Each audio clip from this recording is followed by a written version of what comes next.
Hi viewers, welcome to our channel. ప్రస్తుతం మనతో పాటు సీనియర్ జర్నలిస్ట్ దామ బాలా సార్ వారితో మాట్లాడదాం.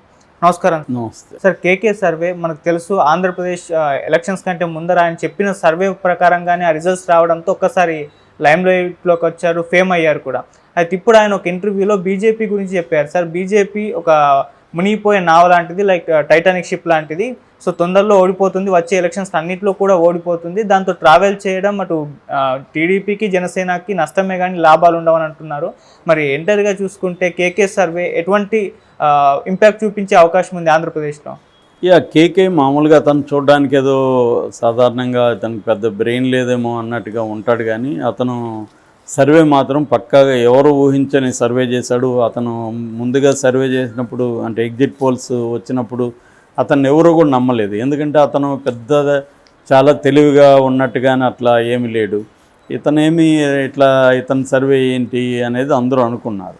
సో మిగతా వాళ్ళంతా చాలా తెలివిగా అనలైజ్ చేయడం అవన్నీ చూసి వాళ్ళది కరెక్టేమో అనుకున్నారు. అతనేదో ముస్లిం పేరు మర్చిపోయాను నేను, ఆరామస్తాను. ఇలాంటి వాళ్ళు ఏంటంటే వాళ్ళ అనాలిసిస్, వాళ్ళు చెప్పే పద్ధతి ఆరామస్తాను కరెక్టేమో అని అందరూ అనుకున్నారు. ఇతను కేకేని ఎవరు పట్టించుకోలేదు.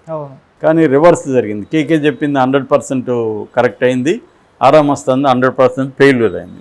సో దాంతో కేకే మీద అటెన్షన్ పెరిగింది.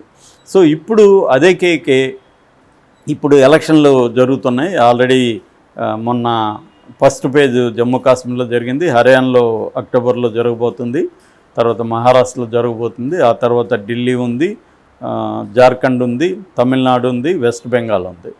వరుసగా మనకి దాదాపు 7 రాష్ట్రాల్లో ఎలక్షన్లు ఈ ఇయర్, నెక్స్ట్ ఇయర్ 2026 వరకు 7 రాష్ట్రాల్లో వరుసగా ఎన్నికలు జరగబోతున్నాయి. ఈ ఎన్నికలకు సంబంధించి కేకే నిన్న ఒక ఇంటర్వ్యూలో చెప్పాడు.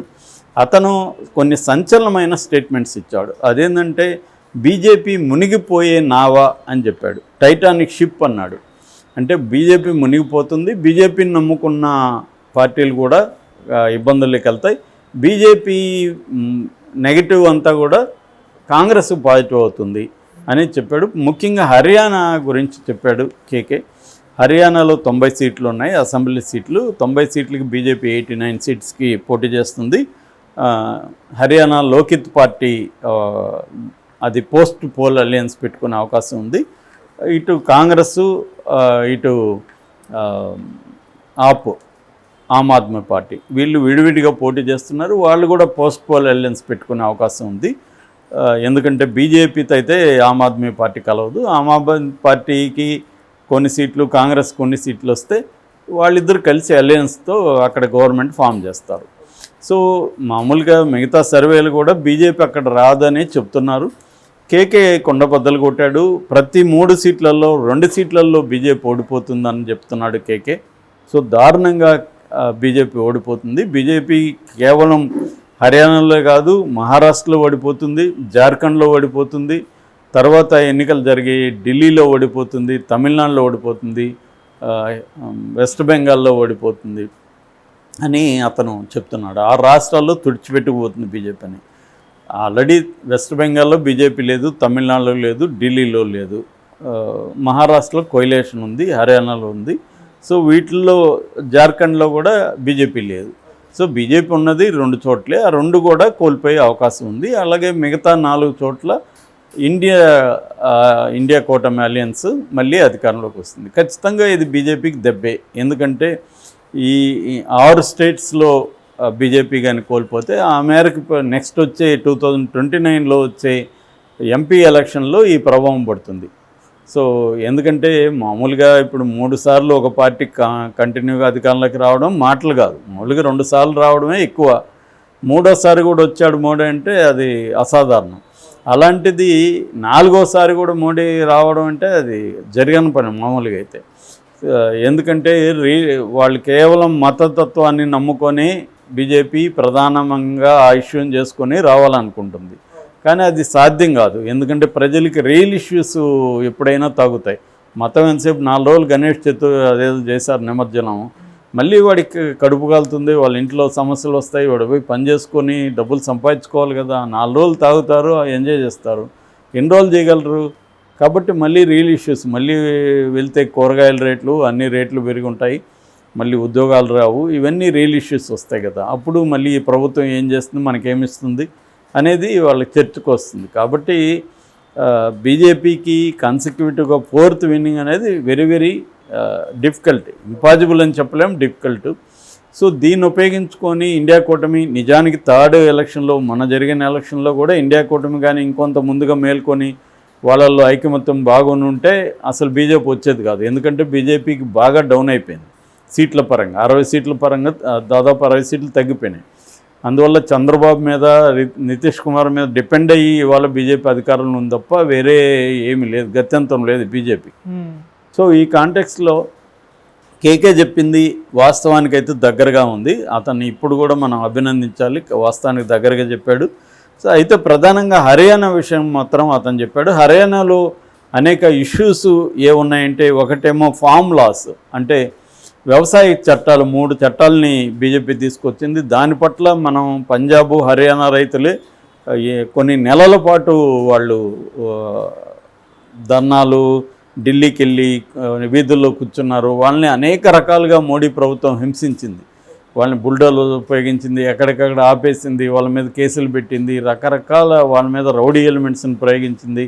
అయినా కూడా ఆ రైతులు తగ్గలేదు, ధైర్యంగా ట్రాక్టర్లు తీసుకొని, వేలాది ట్రాక్టర్లు తీసుకొని ఢిల్లీ మీదకి దాడి చేశారు, ఫైట్ చేశారు. దానివల్ల ఫామ్ లాస్ అనేవి ఇప్పటికి కూడా బీజేపీకి యాంటీగా పనిచేసే అవకాశం ఉంది. అట్లాగే అగ్నిపథ్ స్కీమ్, దీని అగ్నివీర్ స్కీమ్ అంటారు. బీజేపీ ఏంటంటే 4 ఏళ్ళు మాత్రమే మిలిటరీలో ఉండే ఒక స్కీమ్ పెట్టింది. దానివల్ల వాళ్ళకి ఆ 4 ఏళ్ళ ఉద్యోగం ఉంటుంది, జీతం ఉంటుంది తప్ప తర్వాత ఏం పెన్షన్ కానీ ఇతర సౌకర్యాలు కానీ ఏమి ఉండవు. అది చాలా తీవ్రంగా బీజేపీకి వ్యతిరేకత వచ్చింది. ఓకే.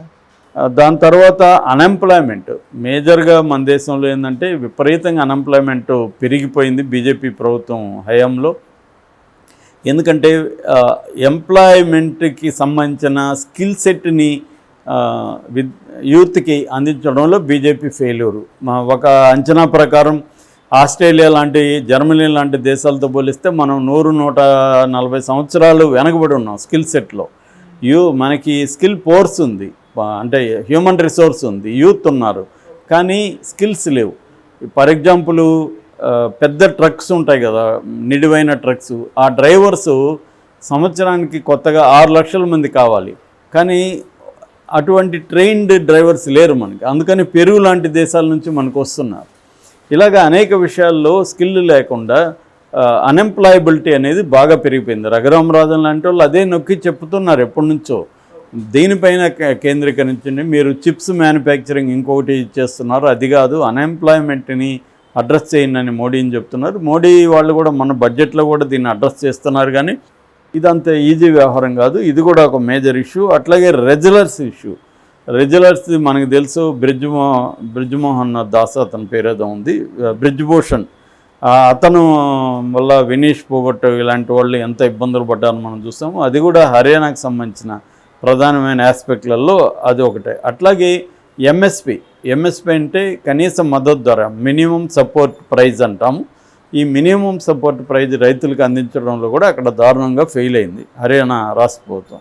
సో ఈ ఇష్యూస్ని కాంగ్రెస్ కానీ ఇటు ఆప్ కానీ ఇచ్చేసింది. అయితే కేకే చెప్పేది ఏంటంటే, హర్యానాలో కాంగ్రెస్కి బాగా ఎడ్జ్ ఉంది, బీజేపీ నెగిటివ్, బీజేపీకి ఉన్న యాంటీ ఇన్కంబెన్స్ అంతా కాంగ్రెస్కి వెళ్తుంది, ఆపుకు పోదని చెప్తున్నాడు. దీనికి ప్రధాన కారణం ఆపు లేటుగా ఎంటర్ అయింది, కేజ్రీవాల్ మొన్న ఎంటర్ అయ్యాడు, కాబట్టి ఇప్పటికిప్పుడు కేజ్రీవాల్కి అడ్వాంటేజ్ రావడం కష్టం అనేది కేకే ఇది. అది కూడా లాజికల్గా ఉంది కేకే చెప్పింది.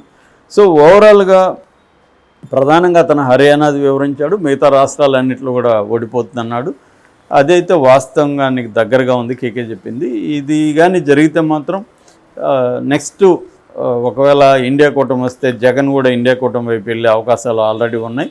ఆ రకంగా నెక్స్ట్ 2029లో చంద్రబాబు కానీ పవన్ కళ్యాణ్ కానీ ఇబ్బందులు ఎదుర్కొనే అవకాశం అయితే బాగా ఉంది. ఎందుకంటే యాంటీ మోడీ అనేది వీళ్ళకి కూడా పనిచేస్తుంది. ఆల్రెడీ వీళ్ళకి ఎట్లాగో 5 ఏళ్లలో యాంటీ ఇన్కంబెన్స్ చంద్రబాబుకి పవన్ కళ్యాణ్కి వస్తుంది. ఎందుకంటే వీళ్ళు చెప్పిన హామీలు ఏమి నెరవేర్చే పరిస్థితి లేదు. జగన్ 100 రోజుల్లో 87% నెరవేరినాయని ఈరోజు సాక్షి రాసింది. ఈ చంద్రబాబు పాలనలో సూపర్ 6 ఒక ఏది కూడా అవ్వాల, ఒక పెన్షన్లు తప్ప ఇంకేది కూడా ఇప్పటివరకు అయితే ఏమీ ముందుకెళ్ళలేదు. ఖచ్చితంగా యాంటీ ఇన్కంబెన్సీ ఉంటుంది చంద్రబాబుకి, ఆయనకి ఏజ్ కూడా అవుతుంది. ఈ రకంగా మోడీ యాంటీగా ఉన్న మోడీ వేవ్ కూడా చంద్రబాబుకి ఇబ్బందికరంగా మారే అవకాశం